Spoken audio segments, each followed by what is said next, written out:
be discussing tomorrow night. That's Saturday the 19th. Very exciting game. The two best teams in the league by far, record wise, and any other measure you want to use. The Golden State Warriors are traveling to San Antonio to play the Spurs. Golden State is 61 and 6. San Antonio is 58 and 10. Imagine that, a team that is 58 and 10 is 3.5 games behind the team in first place. So, obviously, a preview of a more than potential conference finals matchup. It's highly likely these two teams will be playing in the conference finals, but anything is possible. But I'd say it's probably about at least an 85% chance, in my opinion.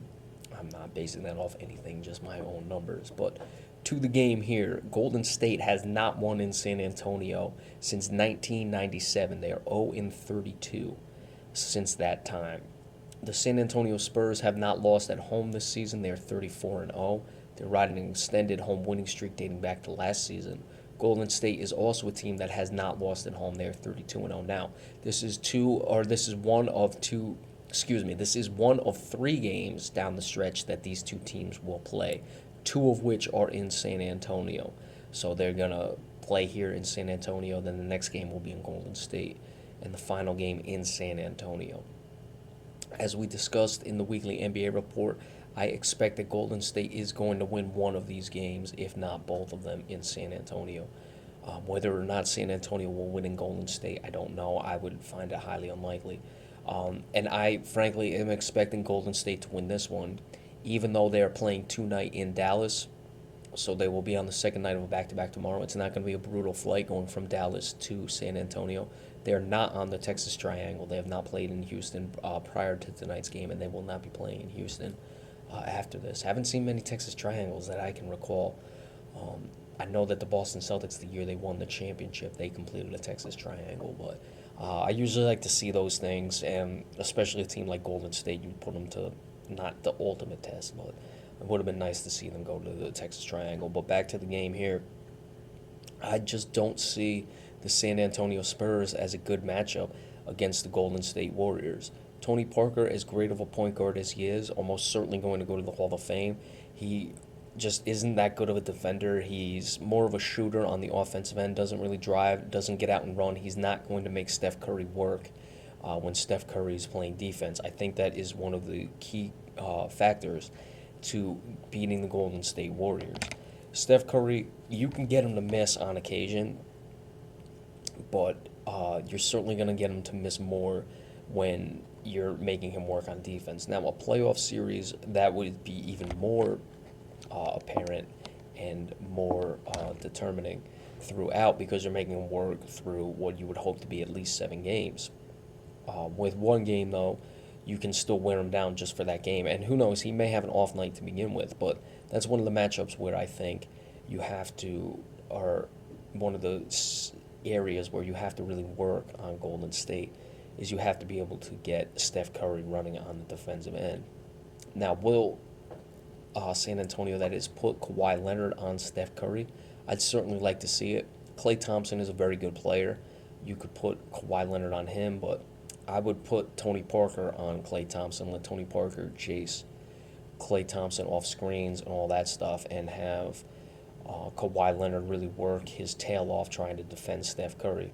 Other than that, I expect Tim Duncan to go. Can San Antonio slow the game down by getting it inside to Duncan and LaMarcus Aldridge? Certainly that would help, and they would need that to happen. Aldridge can play. He does have a post game. It's not the strongest part of his game, but it's still strong enough. He's a guy who likes to shoot the 15 to 18 footers. Doesn't really like to back you down, but he can do it, and he does like those spins where he's working on the left side of the court and then rolling back or twirling back to his right shoulder, so to speak, and then trying to bank that off the glass. That is one of his favorite shots. They do have an advantage there. Andrew Bogut, I don't see him marking up LaMarcus Aldridge. Draymond Green, they'll probably run him on Aldridge, who does have a bit of a size advantage. Aldridge is going to have to win whatever matchup he has. Draymond Green is a very good player. Don't get me wrong, but if the San Antonio Spurs want to win this game and win in the playoffs, which is the ultimate goal, it's really got to be LaMarcus Aldridge against Draymond Green. That's where they have the best matchup. Obviously, we just discussed before with DeMar DeRozan when they go to the playoffs. So where is the best matchup, and how much can you get out of that particular advantage you have in that situation? Tim Duncan defensively will have the team uh, where they need to go. He'll direct it. But Golden State is a jump shooting team. So Tim Duncan, his rim protecting, which is still elite even at his age, isn't going to play much of a factor in tonight's game because Golden State is not going to be looking to drive. They're just going to be hoisting up threes. That's what they do. So you're going to have Tim Duncan minimized in where he is clearly strongest now, his offensive game. I think they're, pacing him a bit for the playoffs. I don't think his numbers are quite indicative of what he has left. I still think he has more on the offensive end. And we'll see if they go to that tonight, especially with only 14 games left in the season. Or excuse me, go to that tomorrow night. Especially with only 14 games left in the regular season.